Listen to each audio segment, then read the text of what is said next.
The Wayward Realms is an upcoming grand RPG being directed by Peterson and Julian LeFay, lead developers of the team behind Elder Scrolls Arena and Daggerfall. Considered to be the spiritual successor of the Elder Scrolls 2 Daggerfall, the game is set on a group of over 100 realistically scaled islands known as the Archipelago, where scores of factions vie for influence and power.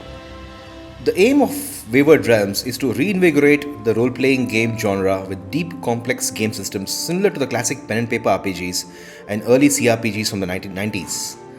Add to that improved controls and quality of life features found in modern games today. There is no release date announced, nor do we have a release window for the Wayward Realms, and creating a game that has a lifelike scale along with non-linear dynamic storytelling with an ambitious faction system is no joke. We have a long wait ahead of us. But in this video, I will talk about updates from the studio, a discussion on a revolutionary game system, questions and answers on the magic system, and what to expect in 2024. The developer community in their Discord server are a wonderful bunch of people. They answer all questions from the community patiently about the game. I would highly recommend joining the Discord to interact with the devs. The links are in the description.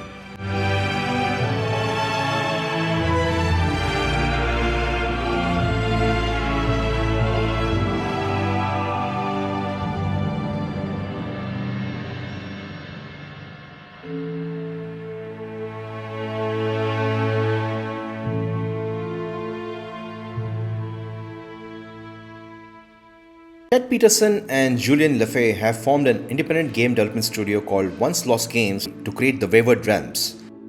The development of the game is being done by a group of passionate volunteers working under Ted and Julian. In 2022, Julian said this: "The big issue with the game is the fact that it still lacks funding. It certainly doesn't lack volunteers and people are enthusiastic about it. But with volunteers, you just can't be like, okay, I need you to do this and finish that by Wednesday, or whatever. So it becomes a little more complicated to manage." Of course, creating a game with such grand ambitions cannot go on indefinitely with volunteers. A publisher will have to be onboarded to speed up development. So let's talk about money. Without money, we won't get to play this game. The team has decided to start a crowdfunding campaign in the spring of 2024, that is this year, with the objective of getting enough money for one solid year of development to bring about most of the key systems online. The team also has plans to offer an opening chapter to play, which will be set on the starter island where one can test all the game systems, experience the core gameplay loop, and dip into the lore of the world. Ultimately, with a good number of backers and a decent bill to show investors and publishers, the team can ask for the needed amount to get the game finished. That is the plan for this year. I feel the success of the crowdfunding campaign will decide how soon a publisher can be onboarded and how soon all of us can play the game. So 2024 is going to be a crucial year for Once Lost Games. So what do you guys think about this year's plan? Would you back Once Lost Games? Are you willing to be part of the crowdfunding campaign so that you can play the opening chapter on the starter island? I would love to read your comments.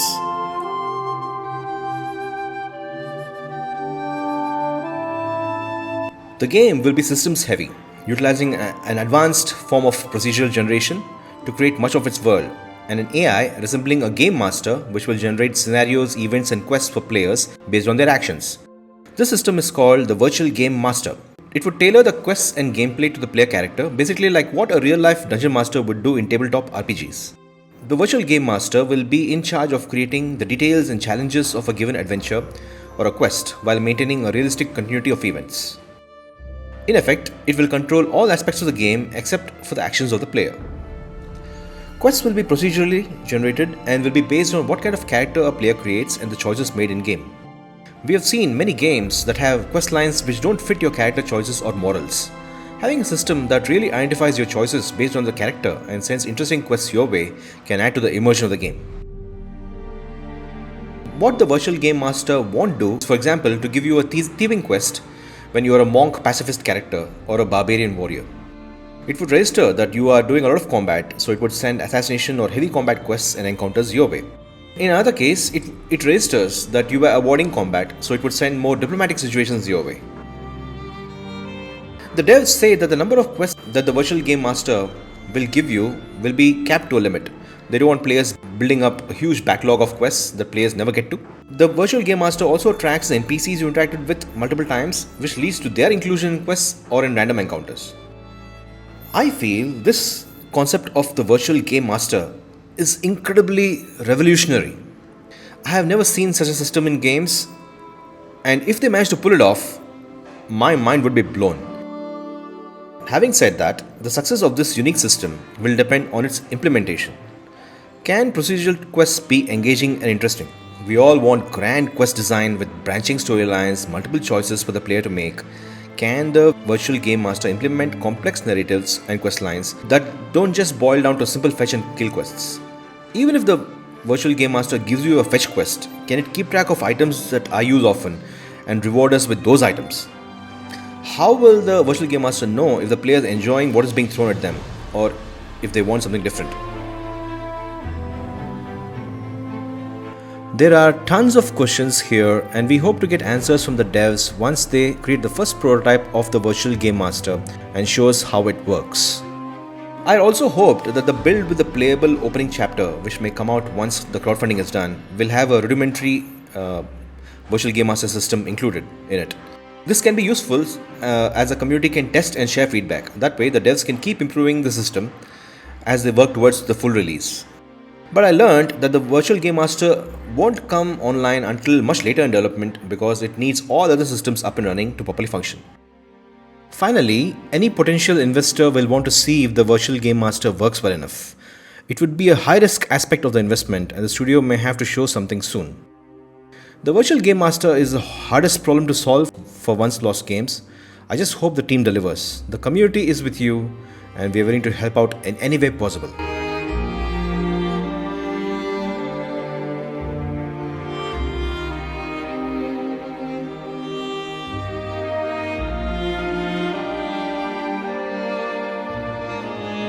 When I played Daggerfall, I was blown away by the scale of everything.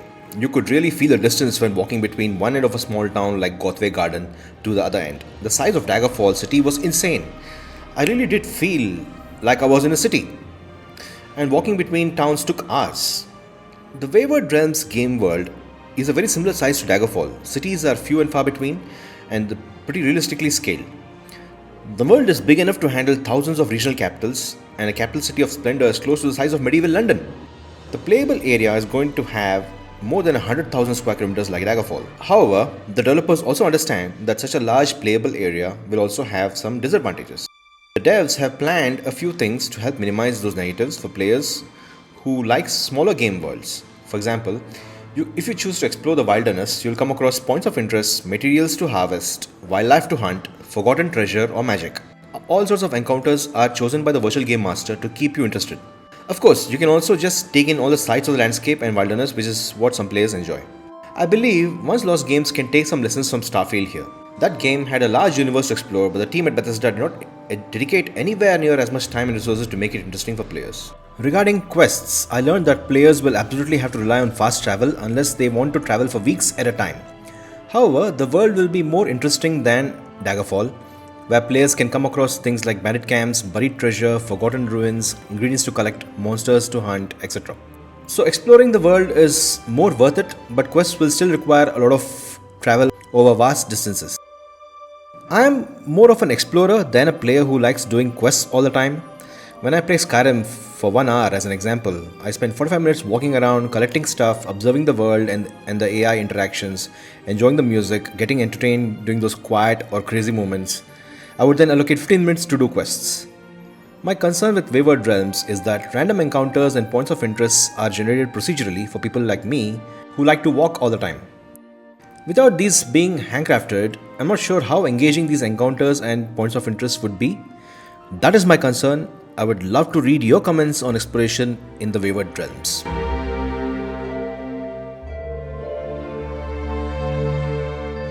The world of the Wayward Realms is set on an archipelago which consists of over 100 islands that vaguely resembles a boot in shape. It is said to have once been a large unified landmass that was shattered long ago. Villages and towns look like medieval villages, but then if you look up at the sky and you'll see multiple moons. So yeah, a medieval style fantasy world. There are two main kingdoms, the kingdom of Sith, which is primarily the Orcish kingdom in the northern half of the archipelago, and the human kingdom of Splendor in the south. There are a large number of sub-regions, duchies within these kingdoms, These are areas largely controlled by elves but are technically a principality within the Kingdom of Splendor. The world is populated by NPCs belonging to multiple races. We will encounter humans with multiple ethnicities. Elves will have long and slender features that look otherworldly. Orcs are natives of the archipelago and are well known for making special metal alloys. Dwarves are excellent sailors and merchants who control most of the trade around the archipelago. Then you have Cambions, who are a race with curved horns and pastel-colored skin, who appear like demons and are largely ostracized by society. Goblins have settled in desolate heartlands. They are hardy people able to adapt to the inhospitable desert landscape. There are multiple goddesses in the game who form the main pantheon of the archipelago. However, there exist different interpretations of them. Finally, we have the Malora, which is the plural for malice. They are not gods, but they are immortal beings with great power, and there are many of them. They are obviously the Daedra of the Wayward Realms. You will find people who abhor them, and you also find cults who treat them as gods, just like in the Elder Scrolls. I gotta admit, guys, the world building and lore is incredible. After all, this is being designed by Ted Peterson, who is responsible for a lot of the Elder Scrolls lore.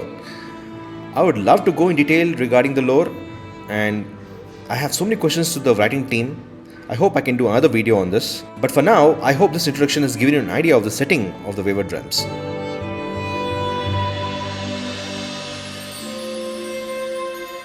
Okay, in this section, I will talk about some questions I had related to magic and some game mechanics. I posted my questions in the Discord server and the devs answered most of them. But do remember that a lot of this can change and nothing is set in stone. Can one play as a pure mage with zero armor and weapons? The answer is yes, one can play as a nerd, you can start with magic. Making your entry into the arcane arts as a complete newcomer will however be a much harder experience than say Skyrim, where you start with magic and have the ability to purchase magical spells in the first town no matter the character. How common is magic? Is it something anyone can learn or is it something you have to be born with? Magic is rare, but I like to use this analogy to explain it. The average person does not run into snakes very often throughout their lives. However, a snake wrangler runs into snakes all the time. Such is it with adventurers who run into magic a lot more than the average person simply by virtue of their trade. How do you cast a spell? Wizards are reliant on two items to do the magic: staves and catalysts. Catalysts, like staves, have their own internal energy reservoirs that replenish naturally, and that is your base weapon. The other is the wizard's grimoire, which contains their arcane secrets. As such, also they are more potent spells which serve more as something akin to a grenade. Do we have schools of magic like in the Elder Scrolls? Yes, magic skills are segregated into divisions. They are not called schools of magic though. Will magicka or mana regenerate? Or do you need to rest to recuperate? The intent is that magic regenerates. How do you learn spells? You learn divine secrets in some way, maybe from Malora or ancient texts. They get inscribed into your grimoire, and you combine those pieces to cast spells. So you can't learn a spell just by double-clicking a book. Let's just say it could be as simple as that, but it could also be more involved than that. Do you have a term for magicka? Magical energy is just called magic. Magic is energy. What people use in order to cast it is their mental fortitude, which we refer to as focus. Do we have levitation magic? We do have levitation, but it is more of hovering and not flying. So more for traversing gaps than flying over walls. We're not aiming for actual flight in the Wayward Realms. Once you cast a spell, you levitate up and then hover. Once you reach max height, you can move. You just can't fly up higher. In other words, you can move forwards or backwards or side to side, but not higher up. So we can fly. Levitation is not flight. Levitation is hovering off the ground. Flight breaks game design and world building, because there's no reason why you can't get an invading army to learn to fly and go right over an enemy's walls. We are perfectly comfortable with the player figuring out how to break the game using levitate.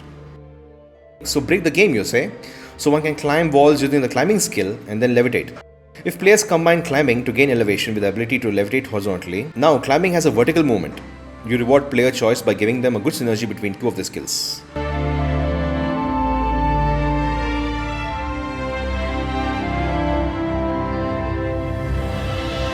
Do you improve your skills by doing like in the Elder Scrolls? Yes, you improve by doing, but we are skipping armor skills because those just don't make sense. Will the combat of Wayward Realms have spell chance and hit chance like in Daggerfall and Morrowind? No dice rolls this time around, it's going to be dependent on your skills. Do you have attributes that are tied to skills? Yes, strength, intelligence, speed, dexterity, perception, charisma, endurance, and willpower. Will we have crafting in the game? So we do have crafting, just not armor and weapon crafting. But we are planning spell crafting, alchemy, enchanting, and some item crafting like arrows, straps, bandages, etc. What is the minimum dialogue our characters have to say? We are going with more of a keyword system, so you only pick topics for responses, not the actual responses itself.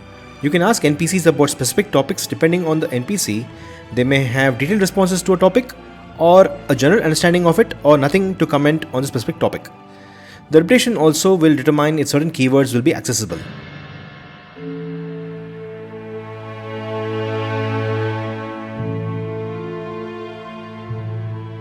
There you have it, guys. 2024 is going to be a crucial year for Once Lost Games, and the community should send a lot of positive energy to the team. Here's hoping EAS will ensure the success of the crowdfunding campaign, publisher hunting, and all of us gets to explore the opening island soon. All the relevant links are in the description. Do join and support the team. This is Magic Addict signing off. Until next time, may the gods of the Archipelago watch over you.